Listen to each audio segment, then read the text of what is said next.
And welcome back. The Stampede were back home tonight looking for their third straight win after the Christmas break and their fifth straight win at home, where they have played extremely well, especially of late. Scoreless in the first, and Jackson Stauber smothers this one. He had a nice night between the pipes with 22 saves.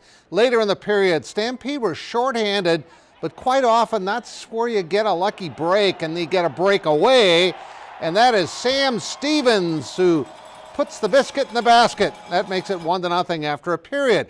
Watch here in the second period, beautiful passing. Anthony Romano for the one-timer, his 10th goal of the season. That makes it 2-0. 4 minutes later, Andre Lee breaks in, top shelf, his 10th goal of the year.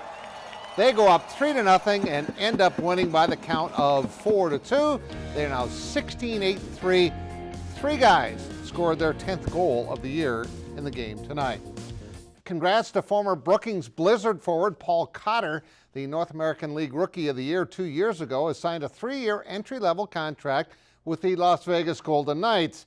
He had 28 goals and scored 60 points in that rookie season, which was 6th in the league 2 years ago in scoring. Paul was a teammate of Josh Passolt at Western Michigan, Kelsey's brother, who played for the Stampede. That was this year before recently joining the London Knights of the Ontario Hockey League.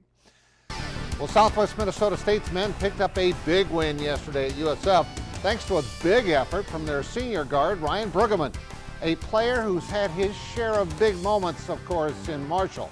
Zach Borg has more on our Carl's TV and Appliance Athlete of the Week. Don't let the height or hair fool you. I think the guys caught me at a bad time. I didn't get time to get a haircut in before the tournaments, and so it gets a little puffy there. Yeah, he's got to get haircuts more often, I guess. Ryan Bruggeman is the best player in Southwest Minnesota State history.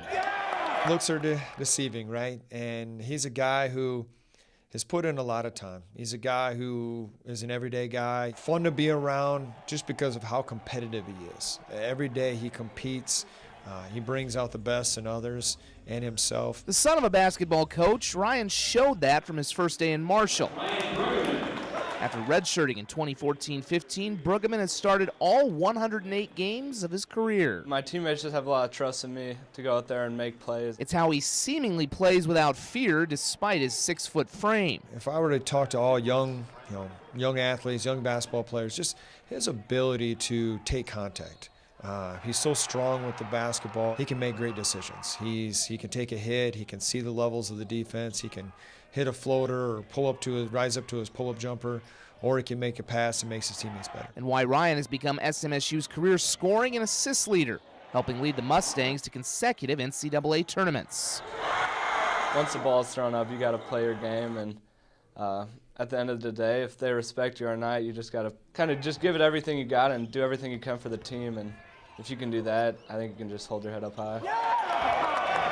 Something Bruggeman can certainly do.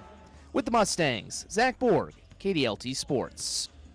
And while we're talking basketball, the Skyforce won at Des Moines last night. Tonight they were back at the Pentagon after a pair of wins at the Showcase last week in Vegas. The Austin Spurs had to be just loving this Sioux Falls weather, the team from Texas. Skyforce were down 1 at halftime. Look at Boo Boo Paulo.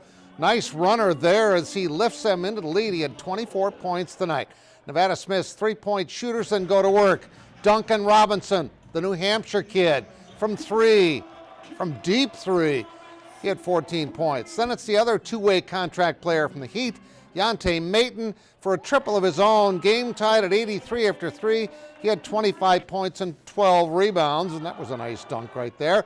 Fourth quarter, Raphael Putney with the give-and-go finish on the alley-oop. He had 24 points. Skyforce take the lead, but Austin has the last laugh. Watch this. Get out of the way, down below, 111-105. Austin wins it. They'll play again on Wednesday night.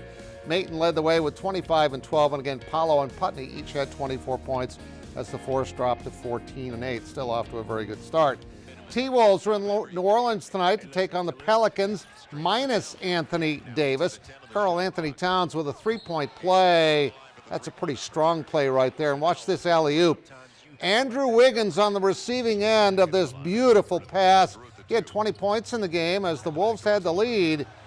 But the difference in the game tonight, Julius Randle. Watch Julius take it all the way for the three-point play, even without Anthony Davis. He had 33 points. Let's go to the scoreboard. New Orleans wins it 123-114. And finally, the Wild hosting the Pittsburgh Penguins, and Sidney Crosby tonight trying to get going on a hot streak. Mikko Koivu with a power play goal. It's 1-0 in favor of the Wild after one. But Sidney Crosby is really actually still in the first. Crosby is going to, great passing right there, redirect that shot. That makes it 1-1. And then Phil Kessel, the former Gopher, watch this impossible angle from number 81. He scores, puts the Pens ahead. They go on to win. Final count 3-2. So a big win for the Stampede tonight. Tough loss for the Skyforce. We'll be right back.